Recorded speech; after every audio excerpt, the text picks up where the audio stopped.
This channel does not promote any violent, harmful, or illegal activities. All content provided by this channel is meant for an educational purpose only.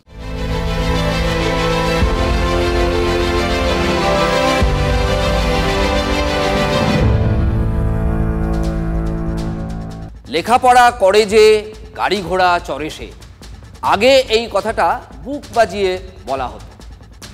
বাড়ি থেকেও বলতো লেখাপড়া কর, নইলে রাস্তায় ঘুরে বেড়াতে হবে। আজকাল সেসব ঘেঁটে পুরো ঘ।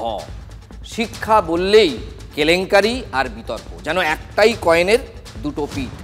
আর তার মধ্যে যদি কথা বলতে হয় যাদবপুর প্রসঙ্গে, অর্থাৎ যাদবপুর বিশ্ববিদ্যালয়ের ক্যাম্পাসের কথা, তাহলে বোধহয় আগাম একটা সতর্কবার্তা দেওয়া মাস্ট। কি বলুন তো?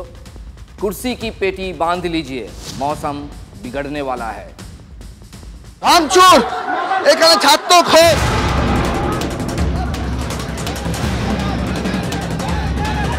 আমার বোনের জামা ছেঁড়া হয়েছে, এটা যাদবপুর ইউনিভার্সিটির ক্যাম্পাস, এখানে বের করে জায়গা হবে না।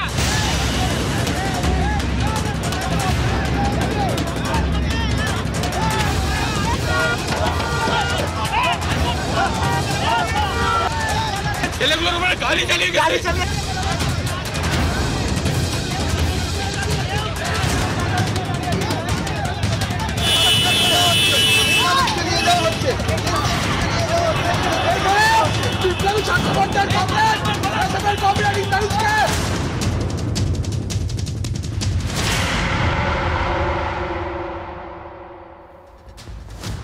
একেবারে যে শেষে ছবিটা দেখলেন সেটা ভয়ঙ্কর না? শিউরে ওঠার মতো না? সোজা গাড়ির তলায় ছাত্র। কার গাড়ি? অভিযোগ শিক্ষামন্ত্রীর গাড়ি। ঝরল পড়ুয়ার রক্ত। যদিও বিতর্ক আছে গাড়িটা শিক্ষামন্ত্রীর ছিল নাকি অন্য গাড়িতে ঘটনাটা ঘটেছে। এরপর আর কি? বিক্ষোভের আগুন।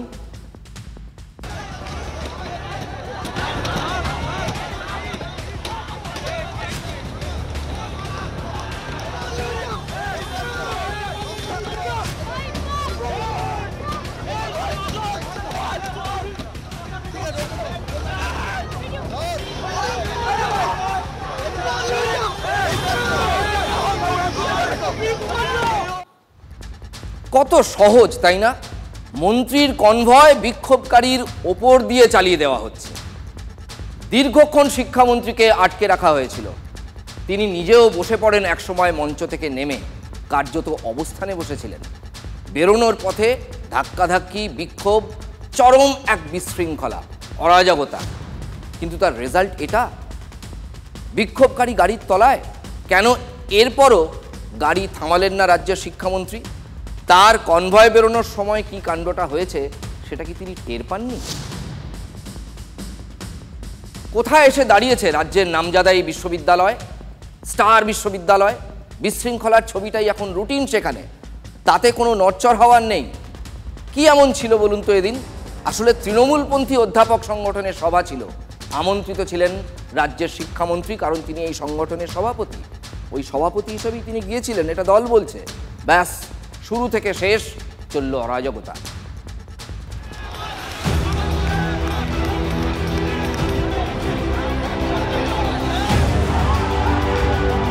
সুর কিন্তু চড়া ছিল শুরু থেকেই। আশঙ্কা দানাবাজ ছিল বড় কিছু হতে চলেছে। ব্রাত্য বসু বিশ্ববিদ্যালয়ে পৌঁছানোর পর তা জলের মতো স্পষ্ট হয়ে যায়। অ্যাটেনশন শিকার, অ্যাটেনশন চায়, সামাজিক একটা কোনোভাবে জায়গা চায়, এবং তার জন্যে যারা কাজ করছেন, কাজ করতে চাইছেন, গণতন্ত্রকে ধূলিসাৎ করছেন, এবং তারপর তারা চলে যাবেন হয় কোনো জার্মানির কোনো বা চেকোস্লোভাকিয়ার প্রাগ শহরে, সেখানে কোনো বহুজাতিক কোম্পানি, সেখানে গিয়ে বসবেন। ভালো, আমি এদের শুভেচ্ছা জানাই। মূলত বিশ্ববিদ্যালয় ছাত্র সংসদ ভোটের দাবিতে স্লোগান তোলে বামপন্থী ছাত্র সংগঠনগুলো। একদিকে বিশ্ববিদ্যালয়ের 2 নম্বর গেট আটকে তাদের বিক্ষোভ, আরেকদিকে টিএমসিপির প্রতিরোধ। এসব চলতে চলতেই লঙ্কা কাণ্ড।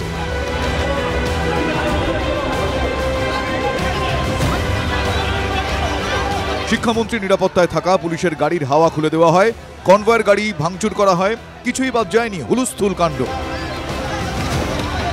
বৈঠক শেষে বেরোনোর পথে শিক্ষামন্ত্রীর গাড়ির সামনে শুয়ে পড়েন কয়েকজন।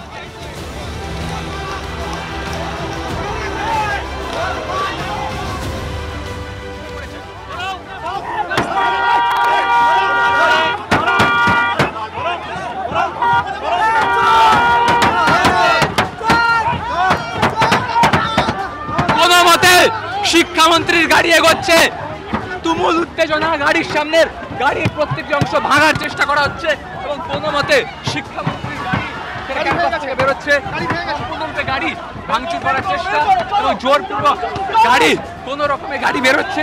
এই মুহূর্তে পরিস্থিতি শিক্ষামন্ত্রীর গাড়িকে ঘিরে তুমুল বিক্ষোভ এবং সেই বিক্ষোভের জেরে শিক্ষামন্ত্রী গাড়ি নিয়ে যখন বেরোতে চাইছেন তখন ছাত্রছাত্রীরা সেই গাড়ি ভাঙচুর করার চেষ্টা করছে এবং গাড়ি ভাঙা হচ্ছে। কোনো মতে গাড়ি বেরিয়ে গেল। তুমুল বিক্ষোভের পরিস্থিতি এই মুহূর্তে। কোনো মতে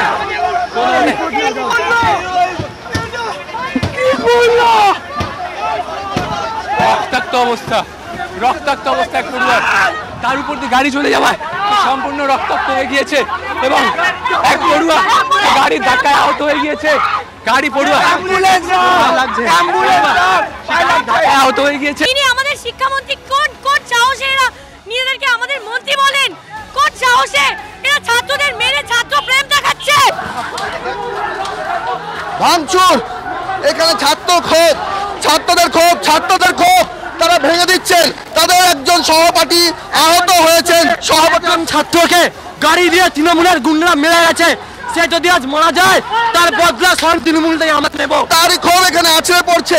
এখানে যারা রয়েছেন ছাত্র সমর্থক যারা রয়েছেন, বাম ছাত্র সংগঠন যারা সমর্থক রয়েছেন, তারা এখানে ওয়েব কুপার আজকের যে সভা, সেই সভার জন্য যে গেট করা হয়েছিল সেই গেট তারা খুলে দিয়েছেন। তৃণমূল এখানে ফার্স্ট ইয়ারে এক ছাত্রকে গাড়ি চাপা দিয়ে মারার চেষ্টা করেছে। এই মুহূর্তে সেই ছাত্রকে নিয়ে যাওয়া হচ্ছে, ইন্দ্রানুজকে নিয়ে যাওয়া হচ্ছে। বিপ্লবী ছাত্র ফ্রন্টের কমরেড, আরএসএফের কমরেড ইন্দ্রানুজকে বার্তা বসু গাড়ি চাপা দিয়ে মারার চেষ্টা করেছে। আজকে তৃণমূল গাড়ি চালিয়ে দিয়েছে একজনের উপরে। এর থেকে বেশি নির্মম কি লাগে? কমরেড কে মারা হয়েছে? আমাদের কমরেড ওখানে অসুস্থ হয়ে চলে গেছেন। এখন আপনারা কোথায় যাচ্ছেন? এখন আমরা প্রতিবাদ করবো।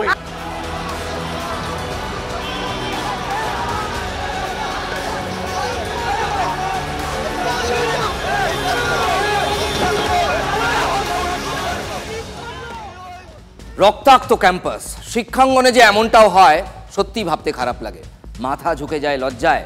ভিতরে এই অবস্থা, বাইরেও এরপর থেকে লাগাতার দক্ষযজ্ঞ শুরু হয়ে গেল। যাদবপুর থেকে বেরিয়েই শিক্ষামন্ত্রী সোজা চলে যান হাসপাতালে, এসএসকেএম। ট্রমা কেয়ারে পৌঁছে গিয়েছিলেন শিক্ষামন্ত্রী। হাসপাতাল সূত্রের খবর, তিনি একাধিক জায়গায় আঘাত পেয়েছেন। তিনি নিজেও বলেছেন থাই মাসলে চোট লাগে, ডান দিকে ঘাড়ের উপরের অংশেও নাকি ব্যথা। জানা গেছে মন্ত্রীর গাড়ি ভাঙচুরের সময় বুকে কাঁচ ছিটকে লেগেছে তার, রক্তচাপ বেড়েছে, হাতেও আঘাত লেগেছে। কিছুক্ষণের মধ্যেই অবশ্য হাসপাতাল থেকে ছেড়ে দেওয়া হয় শিক্ষামন্ত্রীকে প্রাথমিক চিকিৎসার পর। এদিকে তার গাড়ির তলায় পিছে যাওয়া ছাত্র হাসপাতালেই, চোখ মাথায় মারাত্মক আঘাত লেগেছে, নানা রকমের টেস্ট হচ্ছে, এখনো হচ্ছে। আর এত কিছু যখন চলছে তার মধ্যে ঢুকে পড়েছে সেই রাজনীতি। এই এমন একটা জিনিস রাজনীতি, বাংলায় এই জিনিসটা না সব কিছুতে পাবেন। পরিবারে পাবেন, পরিবারের বাইরে পাবেন, দলে পাবেন, নির্দলে পাবেন, রাস্তায় পাবেন, কলেজ ক্যাম্পাসে পাবেন। চাইতে হয় না রাজনীতি, কোনো না কোনো ফাঁক গলে ঠিক ঢুকে পড়ে রাজনীতি। এক্ষেত্রেও তাই হয়েছে। শুনুন। এ নাটক নতুন নয়। একটা দলের রাজ্য সম্পাদক তিনি বলছেন ব্রাত্য বসু নাটক করছে। তাহলে আপনার দলের যখন কোনো কিছু হবে তখন আমাদের ছেলেরা যদি জল বাতাসা নিয়ে পরিষেবা দিতে যায় তখন সেটা হজম করতে পারবেন তো? এ নাটক নতুন নয়। প্রাক্তন নাটক লোকে পয়সা দিয়ে দেখতে যায়, আর সিপিএম এর নাটক লোকে ঘেন্না করে দূর থেকে। শাসনে মজিদ মাস্টারের নাটক দেখেছে, সিপিএম এর 34 বছর ধরে নাটক দেখেছে। এ তো শুনলেন বাকিদের কথা, আর যাকে ঘিরে এত কথা সেই শিক্ষামন্ত্রী ব্রাত্য বসুও তো শুনেছেন নাটকের কথা। কি বললেন এরপর?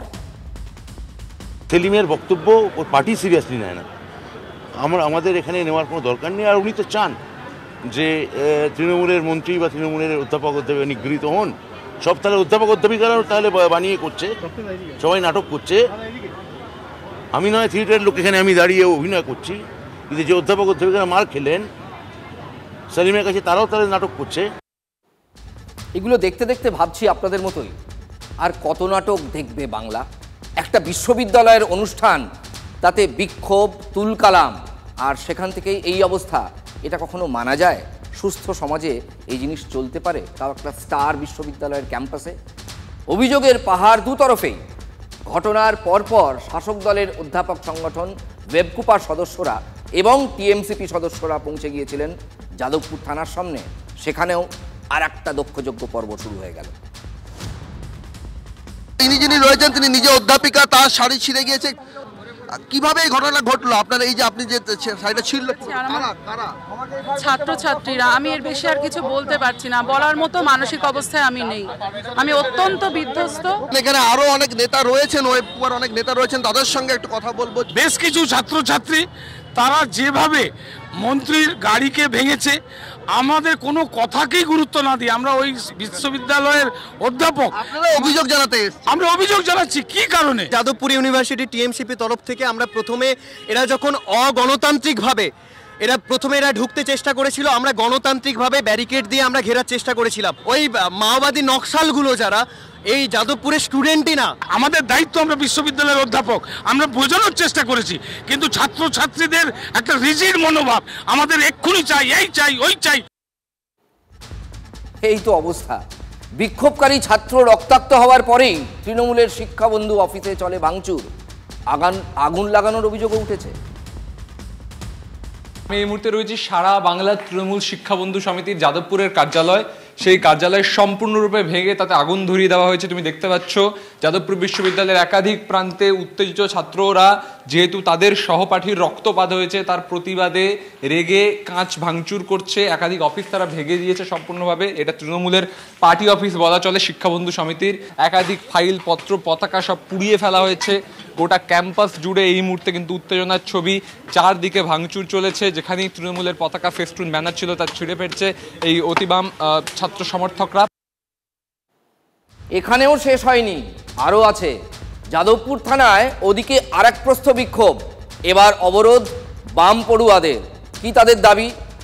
তাদের এফআইআর নিতে যত গড়িমসি করছে থানা। পুলিশি নিষ্ক্রিয়তার অভিযোগে সুর চড়ান বাম পড়ুয়ারা। রাস্তায় বসে চলে স্লোগান।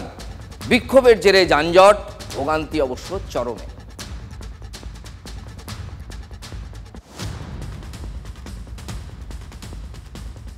যদি ভাবেন এখানেও গল্প শেষ, তা নয়, বরং আগুন আরো ছড়াচ্ছে, বাড়ছে বিক্ষোভ এবং পূর্ণ শক্তিতে পথে শাসক শিবির।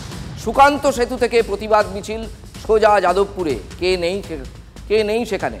সাংসদ, বিধায়ক, কাউন্সিলররা, সায়নী ঘোষ, অরূপ বিশ্বাস থেকে শুরু করে দলের বহু নেতাকর্মী।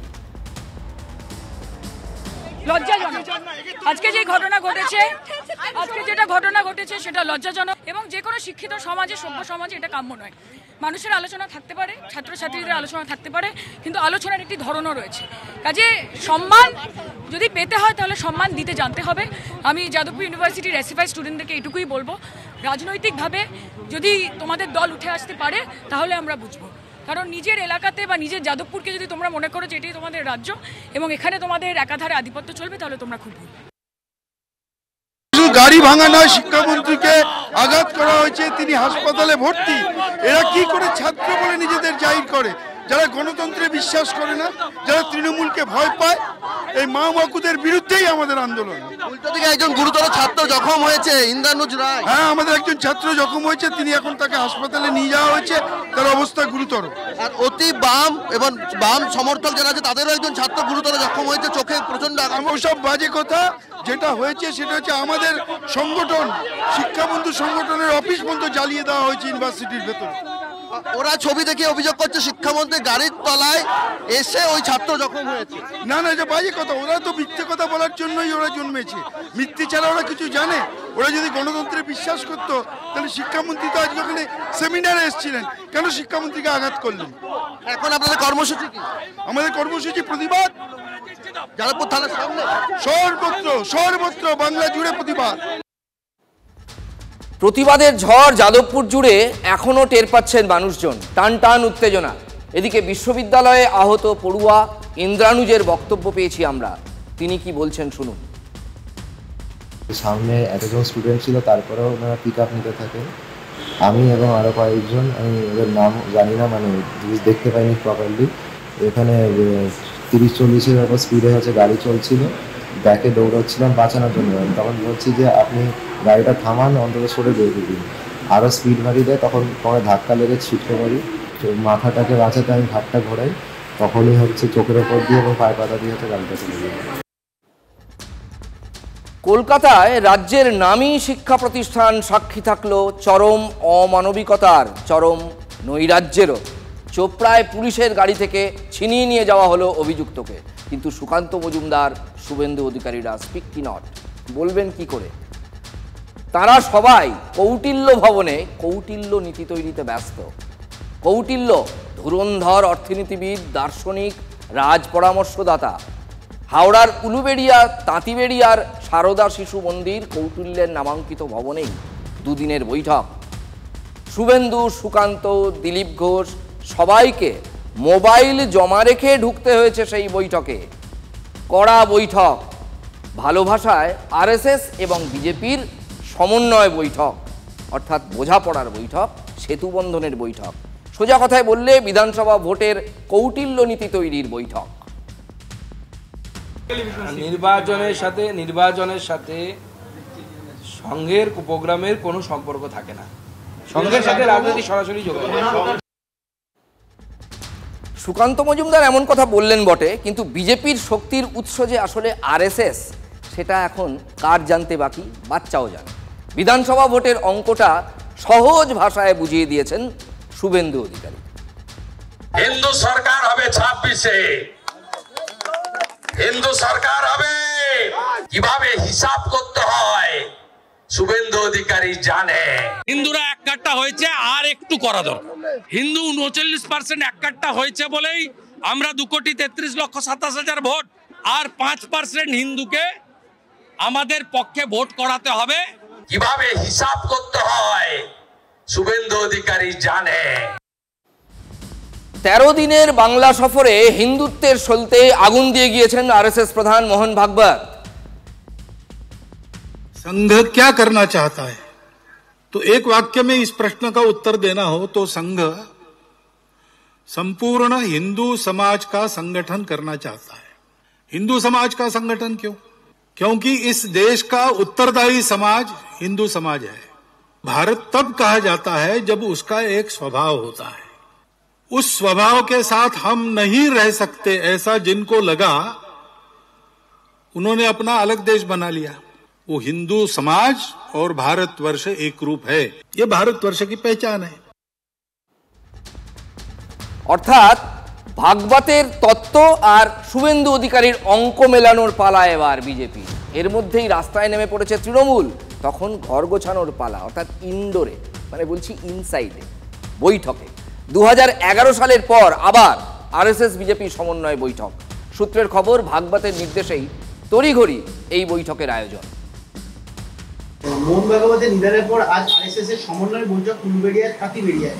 শুভেন্দু, সুকান্ত সহ রাজ্য বিজেপির প্রথম সারির সংনেতারাই আজ উপস্থিত। 26-এর প্রস্তুতি কি এখন থেকে তাহলে বিজেপি? হ্যাঁ, নিশ্চয়ই। আরেক পক্ষ নিলে আরেক পক্ষ নেবেন, এটা হয়নি, নিশ্চয়ই নিতে হবে। আর সময় কোথায়? এমনিও তো 1 বছর বাকি। আরএসএস কেন, মানে রোহিঙ্গা কেন?